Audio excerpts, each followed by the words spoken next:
Hey everybody, it's Settler38. We have a very special beer review tonight. We were lucky enough to work with this brewery over the course of, I think, about a decade now. They were gracious enough to invite us into their very own restaurant over in Baltimore, Maryland. And they sent us something for their own anniversary, which they definitely didn't have to do. So tonight, we'll see exactly what's going on here. We got the beer right here.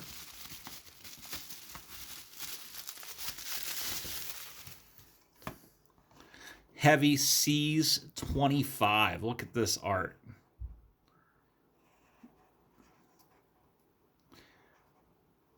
We'll have a picture of the art itself, likely with the review. Have the little bit of information right here. Night Shift and One Drop Design Studio did the art there, looks like.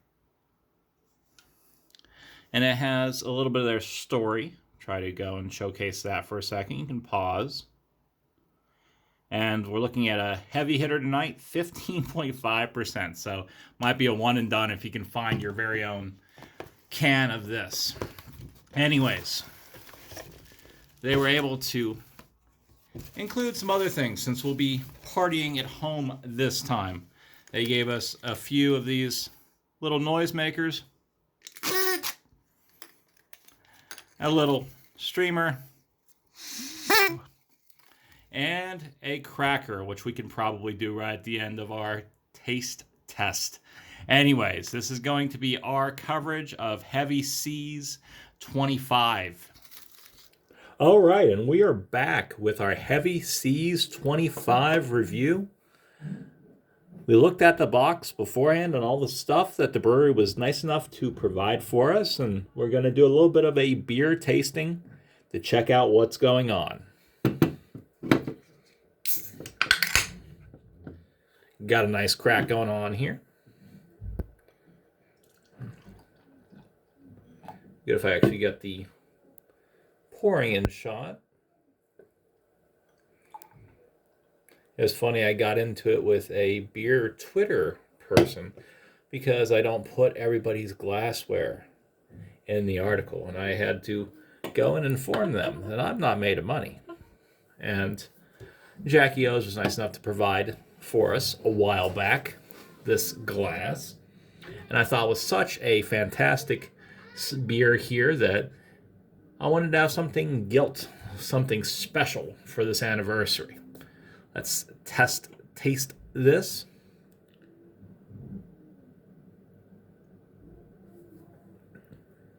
It has some nice burn to it. There's caramel. There's molasses here. You can see there's not much in the way of foam. That color is just great. It matches the season well. If we look at what's here, and apologies, I can't make this can go sideways right now. This is a pretty heady sort of experience. That's, of course, 15.5%. Even when we have strong ales typically hit the scales at about 8 or 9%, this is about double that. If you've got one of these pounders, one of these 16-ounce cans, this is going to be a pretty intense experience for you. The alcohol bite, the kind of phenolic sort of sharpness that is present in some of the imperial stouts, the old ales, it's not present here.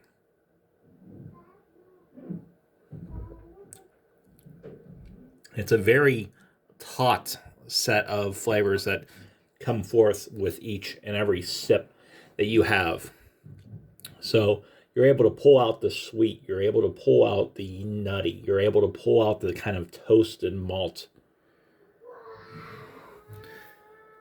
Heavy Seas has had such a variety of beers we've covered over the years that kind of try to rock the boat, that go beyond just what people experience with their beers.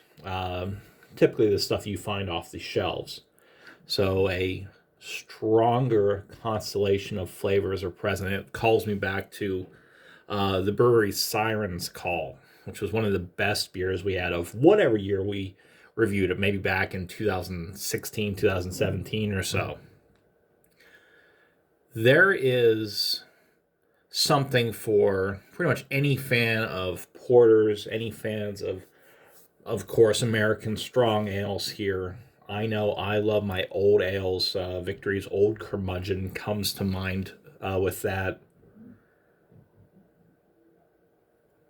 And this feels like this has just been ramped right up there to 11 to go back to that old Spinal Tap riff.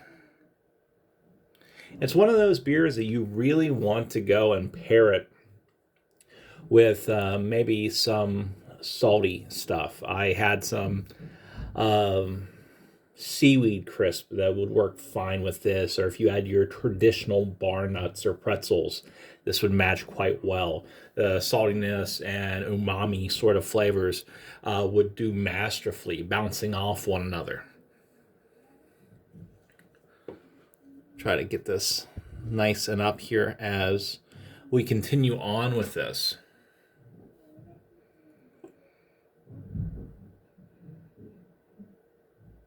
There isn't too much of a nose for 25, 25th anniversary ale. You might have a little bit of trouble finding Untapped if you just type in 25. It's perhaps a bit sweet. You kind of get the brown sugar aspect to things, but there's not too much of a introduction here that would be provided just by how this brew smells.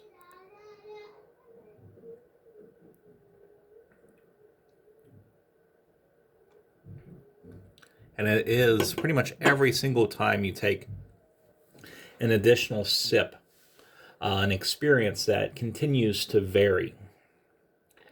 This means that there is an element of just fire that can come forth at points. This is perfect for these midwinter days. And that's kind of what I feel Heavy Seas thought of when they were creating this beer. They wanted something just to be absolutely able to stave off the winter in the mid-Atlantic, the kind of side where they're oriented.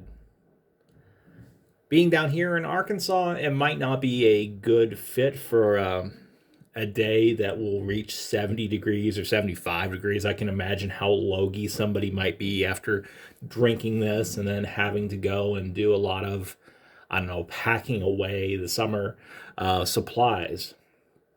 But this is one of those things that when there's a little bit of nip to the air, you're going to absolutely love. Now, with this being an anniversary ale, there is a sense that this will be limited, quite limited, in fact, I'd venture, and be one of those things that you should try to seek out. Now, if you like your pastry stouts, I think you'll still find something to like here, but if you are somebody that likes the very light, effervescent side of things, the Pilsners, even the seltzers, this might be a bit assertive. If you think about it more like a mixed drink or something like a whiskey, I think you'll be able to dig into it just as easily as those people that are familiar with those big bombers of 14%, 17%, 20% beer. Heavy Seas 25th anniversary strong ale is just one of those amazing sort of efforts. It'd be perfect to get a bonfire going, perfect to kick up some tunes, to dig into some cult cinema, and just have a great night.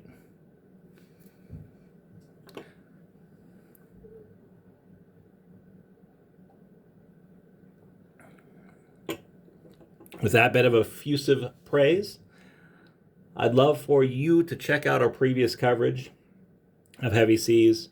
And if you go and find yourself over in Baltimore, Maryland anytime soon, definitely check out their brewery. Check out their canned and bottled efforts. Have a great night. This has been Setla 38.